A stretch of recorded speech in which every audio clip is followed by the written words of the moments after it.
Hi friends, మేమైతే మొన్న చిన్న తిరుపతి ఇన్ తెలంగాణ, చిన్న తిరుపతి అని టెంపుల్ ఉంది తెలంగాణలో. బాన్స్వాడలో ఉంటుందండి. అది బాన్స్వాడ దగ్గర పీర్కూర్ అని ఒక విలేజ్ ఉంటుంది, అక్కడ ఉంటుంది. ఎంత బాగుందో అంటే వ్యూ మాత్రం చూడటానికి చాలా అంటే చాలా పైన. చిన్న తిరుపతి అని ఎందుకు పెట్టారంటే సేమ్ యాజ్ ఇట్ ఈజ్ మన ఆంధ్ర తిరుపతి లానే ఉంటుందండి. అందుకే వ్యూ మాత్రం చూడడానికి లొకేషన్ ఎంత పీస్ఫుల్గా అంటే ఎంత కామ్గా ఉంది. లొకేషన్ చాలా లోపలికి ఉంది గుడి మాత్రం. అందుకే మోస్ట్లీ చాలా తక్కువ మందికి తెలుసు ఈ టెంపుల్ గురించి. అందుకే ఈరోజు మీకు ఈ టెంపుల్ గురించి చెప్దామని వీడియో తీశాను ఫ్రెండ్స్. ఒకసారి చూడండి, మొత్తం చుట్టూ పచ్చటి పొలాలు, అక్కడక్కడ లేక్స్, చిన్న చిన్న పాండ్స్ లా ఉన్నాయి. మేము వెళ్ళినప్పుడే 2 స్కూల్ బస్సెస్ కూడా కనిపించినాయి. స్కూల్ పిల్లల్ని పిక్నిక్ లాగా తీసుకొచ్చినట్టున్నారు. గుడి మాత్రం ఎంత ప్రశాంతంగా అండ్ చాలా చాలా అంటే చాలా నీట్గా పీస్ఫుల్గా ఉంది ఫ్రెండ్స్. చూడండి, ఎంత లొకేషన్ మాత్రం చాలా అంటే చాలా బాగుంది. మొత్తం చుట్టూ గ్రీనరీ, మిడిల్లో టెంపుల్. చూస్తుంటే మాత్రం చాలా అంటే చాలా ప్రశాంతంగా అనిపించింది. ఒక నైట్ అక్కడే స్టే చేయాలనిపించింది, కానీ చాలా పైనకి ఉంది. ఇంకా భయం అయిపోయింది. మేము మేబీ 3:30 అయింది కావచ్చు టైము.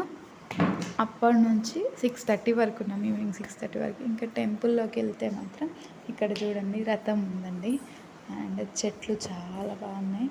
అన్ని చిన్న చిన్న చెట్లు. టెంపుల్ లోపల కూడా చెట్లు పెట్టారు. నేను ఇలాంటి గుడి చూడడం ఫస్ట్ టైం. చాలా అంటే చాలా కామ్గా ఉంది, రష్ కూడా లేదు. మనకి తిరుపతికి వెళ్తే దేవుడిని చూడనియాలి, దర్శనం చేసుకొని జస్ట్ ఇట్లా ఏదో అంత దూరం పోయి కూడా కష్టపడి కొండలు ఎక్కెళ్తారు కొంతమంది, మెట్లు ఎక్కెళ్తారు, అలా చేస్తుంటారు. కానీ మేము మాత్రం చాలా మంచిగా అనిపించింది దర్శనం కూడా. అదే గుడిలో దర్గా కూడా ఉందండి. అయితే దర్గా ఎందుకు ఉంది అంటే పంతుల్ని అడిగితే ఏం చెప్పినారంటే, ఆ గుడి చాలా పైనకు ఉంది కదా, అప్పుడు ఈ గుడి పంతులు అండ్ ఒక ముస్లిం అతను ఫ్రెండ్స్ అంట. అయితే తోడు కోసమని అక్కడనే దర్గా పెట్టేసారంట.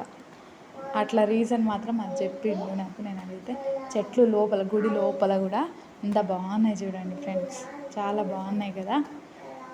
చాలా మంచిగా అనిపించింది చూస్తే మాత్రం. ఎంత ఇట్లా కామ్గా ఉంది, మొత్తం టెంపుల్ మొత్తం కామ్ ఉంది, పీస్ఫుల్గా. మంచిగా దర్శనం మంచిగా వేసుకున్నాం. కానీ అక్కడ కూడా గుడి లోపల దేవుడిని వీడియో తీయడానికి వెళ్తే పంతులు తీయకూడదని చెప్పింది. అది కూడా నేను కొంచెం తీసి పెట్టినా, చూడండి మీరు ఎంత బాగుందో తెలుసా. యాక్చువల్గా పక్కన మాత్రం గుడి, అమ్మవార్లు ఇద్దరు, మధ్యలో స్వామి ఉంటారు కదా, అట్లా ఉంది. యాక్చువల్గా అయితే మన స్వామి వెంకటేశ్వర స్వామి కూడా వెలిసిందంట 100 years కింద. ఆ ఒక్క విగ్రహం సపరేట్గా ఉంది, అది కూడా చూపిస్తాను మీకు. వీడియోలో తీశాను, చూసారా. ముగ్గులు మాత్రం గుడి మొత్తం వేసారు. వాళ్ళకి ఎంత కష్టం అయ్యిండొచ్చు, కానీ ఎంత బాగా అనిపిస్తున్నాయి తెలుసా ఫ్రెండ్స్. చూస్తుంటే అయ్యా వీళ్ళకి ఎన్ని డేస్ టైం తీసుకుర్రో అనిపిస్తుంది. ఇంకా ఇప్పుడు గుడిని మంచిగా కన్స్ట్రక్ట్ చేస్తున్నారంట. గుడి లోపల ఇంకా వేరే గుడి కూడా పెట్టడానికి కొంచెం కన్స్ట్రక్ట్ చేసిర్రు. చూడండి, ముందు వస్తుంది.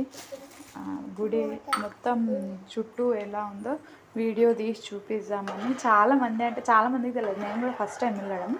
అందుకే నాలాంటి వాళ్ళు ఉంటారు కదా, చూపిద్దామని చూపిస్తున్నా. కోనేరు అండి, అది కోనేరు ఎంత బాగుంది తెలుసా. కానీ వాటర్ మాత్రం లేవు. గుడి లోపలనే ఉంది, చిన్నగా ఉంది. మనకి ఈజీగా స్నానాలకు వెళ్తే మాత్రం చాలా ఈజీగా అనిపిస్తుంది.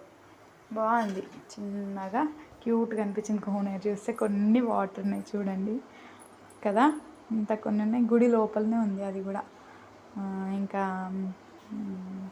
గుడి ఎంట్రన్స్ అండి ఇది మాత్రం. ఇక్కడ నుంచి ఎంట్రన్స్, మెయిన్ ద్వారం అది. చాలా అంటే చాలా పీస్ఫుల్గా ఉంది కదా గుడి. చూస్తుంటే కోతులు మాత్రం చాలా ఉన్నాయి. పైన ఆల్రెడీ లడ్డూలు అమ్ముతుంటే అక్కడ నుంచి లడ్డు చూడండి.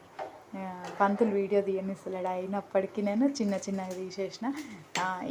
ఇక్కడ తర్వాత పెట్టిర్రు. నేను ఇప్పుడు ముందు చూపించే స్వామివారు నిజమైన అక్కడ వెలిసిన స్వామి అంటే విగ్రహం చూడండి.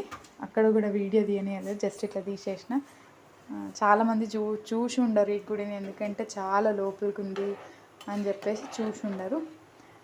నాకు మాత్రం చాలా అంటే చాలా కామ్ అండ్ పీస్ఫుల్గా ఉంది. ఇది వచ్చేసి బయట మొత్తం గుడి చూడండి. మంకీ లడ్డు తీసుకుపోయింది, తింటుంది. అక్కడ లడ్డూలు అమ్ముతున్నారు, అక్కడ వాళ్ళు మా వాళ్ళు నిల్చున్నారు కదా, అక్కడనే లడ్డూలు అమ్ముతున్నారు.